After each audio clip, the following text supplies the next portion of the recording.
ప్రస్తుతం తెనాలికి చెందినటువంటి గీతాంజలి మరి కేవలం తెలుగుదేశం సోషల్ మీడియా ట్రోల్ చేయడం వల్ల మరి ఆత్మహత్య చేసుకుందని పెద్ద ఎత్తున సంచలనంగా మారిందని కూడా చెప్పుకోవచ్చు. అయితే గతంలో తెలుగుదేశం పార్టీ కానీ తెలుగుదేశం శ్రేణులు కానీ చేసినటువంటి ట్రోల్స్కి ప్రత్యక్ష సాక్ష్యంగా ఉన్నారు పాలేటి కృష్ణవేణి గారు.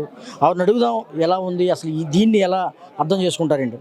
ఒకప్పుడు మీరు కూడా ఇటువంటి దానికి ట్రోల్స్ గురయ్యారు. ఇప్పుడు ప్రత్యక్షంగా మరి ఒక మహిళ తెనాలికి చెందినటువంటి మహిళ బలైపోయింది గీతాంజలి, ఎలా చూస్తుంది?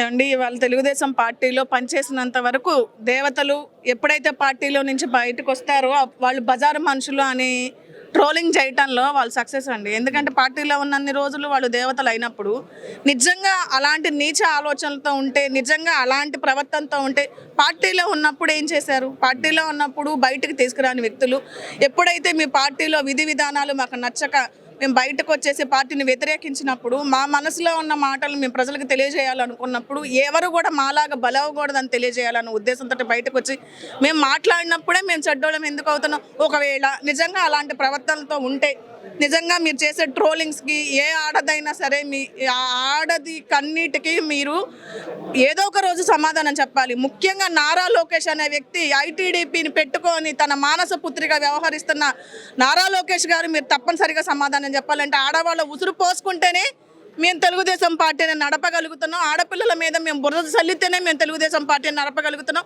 ఆడపిల్లల మీద అసత్య ప్రచారాలు, అబద్ధ ప్రచారాలు, లేదంటే లైంగిక విధమైన వేధింపులు వేధిస్తేనే ఏది సోషల్ మీడియా వేదికగా వాళ్ళని అత్యాచారానికి గురి చేస్తేనే తప్ప మేము బతకలేము అనే దిక్కుమాలే పరిస్థితికి వెళ్ళటంలో ఈనాటిది కాదండి.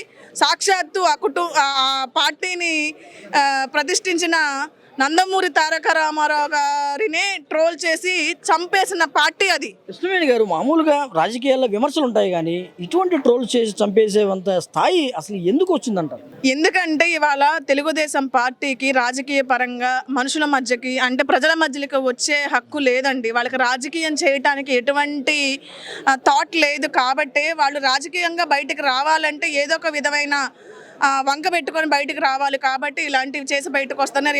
అదేవిధంగా బీసీల పార్టీ అని చెప్పుకుంటున్న తెలుగుదేశం పార్టీ మంగళగిరి నియోజకవర్గాల్లో నాకు అన్యాయం చేసింది, నా పైన ఎన్నో ఆరోపణలు చేసింది. రాజకీయపరమైన ప్రస్థానాల్లో మేము ఉన్నాం కాబట్టి ఇక ఆ నీచులు అంతే, వాళ్ళు నరకాసురులు, నారావారి సృష్టించిన నరకాసురులు అని చెప్పేసేసి మేము అర్థం చేసేసుకొని పార్టీ మాకు అండగా ఉంటుంది, భార్గవన్న మాకు అండగా ఉంటున్నారు. యావత్తు వైఎస్ఆర్సీపీ పార్టీ అంతా కూడా మమ్మల్ని కుటుంబ సభ్యురాలుగా వాళ్ళ ఇంటి ఆడపడుచులుగా మమ్మల్ని చూస్తూ ఉన్నారు. కాబట్టి ఆ మనోధైర్యంతో ముందుకు వెళ్ళగలుగుతున్నాం తప్ప ఇవాళ గీతాంజలి అనే వ్యక్తి చాలా సాధారణ గృహిణి.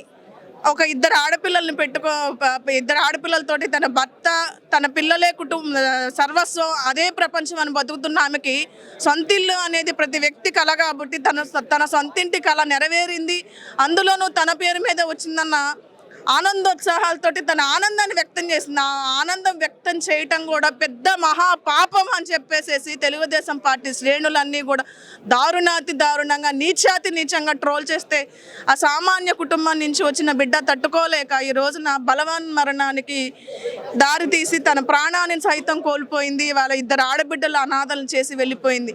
దీనికి పూర్తి బాధ్యత నారా లోకేష్ వహిస్తూ దీనికి తప్పనిసరిగా సమాధానం చెప్పాలి.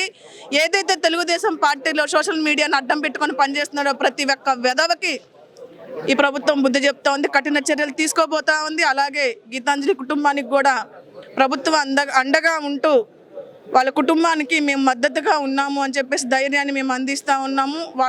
వాళ్ళ పక్షాన మేము నిలబడుతూ ఉన్నాం. వాళ్ళకి న్యాయం జరిగే వరకు కూడా జగన్మోహన్ రెడ్డి గారు మేము కూడా అండగా ఉంటూ ఇవాళ ఆ బిడ్డలకి 20 లక్షల రూపాయలు ఎక్స్గ్రేషియా ప్రకటించి బిడ్డల విద్యలకు కూడా వాళ్ళు ప్రోత్సహిస్తూ యావత్ పార్టీ అంతా కూడా వాళ్ళ కుటుంబానికి అండగా ఉందని కూడా తెలియజేస్తున్నానండి.